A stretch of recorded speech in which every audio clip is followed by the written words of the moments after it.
Bienvenue dans Traversée de vérité.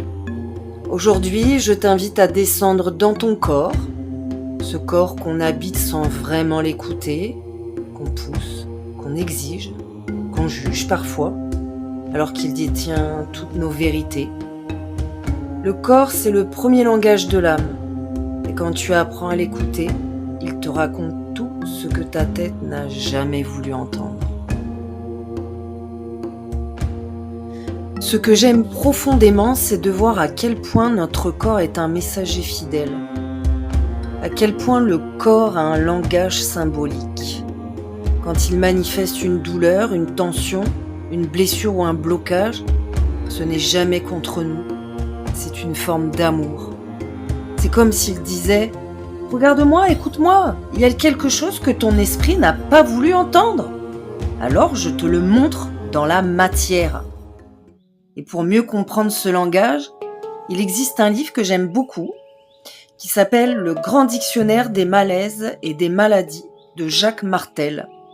Moi, je m'en sers énormément quand je fais du soin énergétique avec ma patientèle. Ce dictionnaire propose une lecture symbolique du corps en reliant chaque partie à une émotion, une croyance ou un conflit intérieur. Alors prenons mon exemple. Mon genou, c'était un conflit entre le « je » et le « nous ». Et dans le langage du corps, le genou représente la flexibilité, la capacité à plier face à la vie, à se mettre à genoux devant quelque chose de plus grand. Et puis il y avait cette fissure au ménisque, comme une fissure dans l'union, dans le lien. Le tendon symbolise ce qui relie, ce qui tient, et le ligament, c'est ce qui soutient et stabilise. Alors quand on trouve un kyste entre les deux, c'est comme si une émotion s'était logée là entre ce qui tient et ce qui relie. Quelque chose qui ne peut plus circuler librement. Et puis il y a la symbolique des deux côtés du corps. Le côté gauche parle souvent de notre partie féminine, de notre lignée maternelle, de notre rapport à la réception, à l'intuition, à l'intériorité. Et le côté droit lui évoque plutôt le masculin. La lignée paternelle, l'action, la direction, le mouvement vers l'extérieur. Donc en observant simplement où se manifeste la douleur, on peut déjà avoir une piste sur l'histoire plus profonde que le corps raconte. Et quand on entre en transe, ce langage devient vivant. Le corps libère, tremble, s'ouvre, pleure parfois, mais c'est à ce moment-là que la mémoire quitte les tissus. Et c'est ce que j'appelle une vérité incarnée. Je pense qu'il est important de rappeler que selon les écoles, les traditions ou les approches énergétiques, la symbolique du côté gauche et du côté droit peut varier.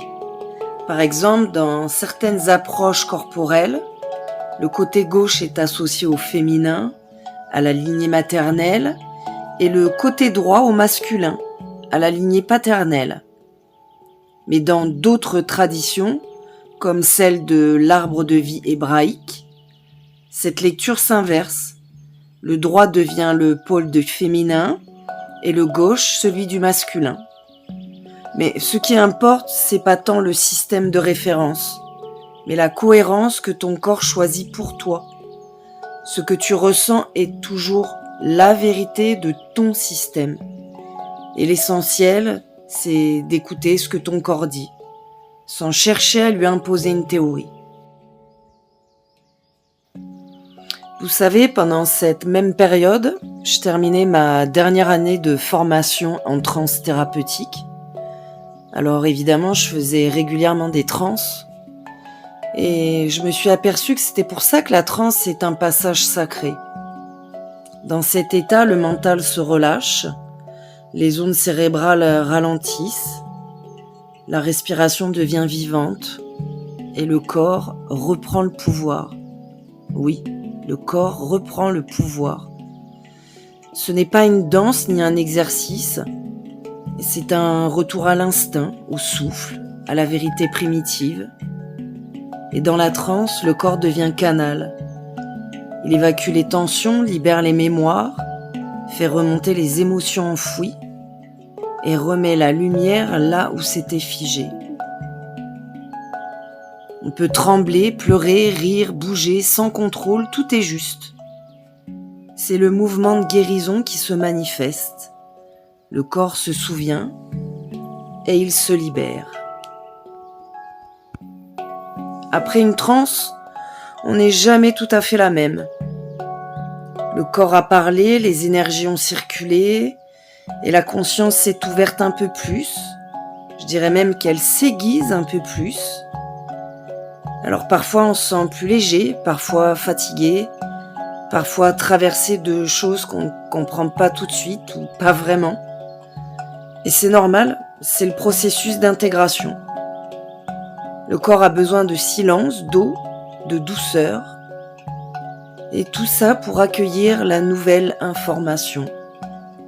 Parce qu'il vient de traverser sa propre vérité. À présent, je t'invite à poser une main sur ton cœur et respirer lentement. Et dis-toi intérieurement, mon corps sait, mon corps parle, mon corps me guide. Alors si tu sens que ton corps t'appelle à une traversée plus profonde, viens vivre la transe avec moi dans l'espace sacré de Naya El. C'est une expérience du corps, mais c'est surtout une rencontre avec ta vérité. Merci d'avoir écouté Traversée de vérité, ici Naya El, et je vous retrouve tout bientôt pour un prochain podcast. Et n'oubliez jamais ceci, la vérité n'est jamais un fardeau, elle est la lumière qui éclaire ton chemin.